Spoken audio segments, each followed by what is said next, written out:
So mayong udto sa tanan, no? Good afternoon. So karong udtuhan no nato diri nag-buy sa taog kuan, no, kaning nagpalit og kanang sudan, no, para lunch because wala pa ta kaluto pud sa balay. So gikan ta nagkuha sa mga stocks, no, nagkuha ta mga stocks, no, gikan sa office, no, kani. So gikan ta nagkuha sa atong mga stocks and then pauli sa ta sa balay, no, for lunch. Then after, no, murag mobalik ta og balansya, no, right after. So kuan kanang napata sa may downtown area, no, downtown area patadapit.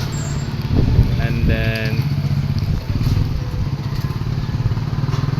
or karong hapon no naatay kuan mga ipang-catch nga mga delivery siguro, no. So supposedly karon gani matupata o provincial na hospital kay naatay ato pero lang taon lang nato ni karon if makatch pa ba nato, okay? So kita-kita taon niya, no. Basta mag-lunch pa usa ta karon kay medyo gutom-gutom na pud, okay? So kita-kita ta, no. Niya sa pikas nga side, yung taon na tong pikas nga side. Okay? So bye-bye, no. God bless everyone. Happy eating, no. Happy lunchtime sa tanan.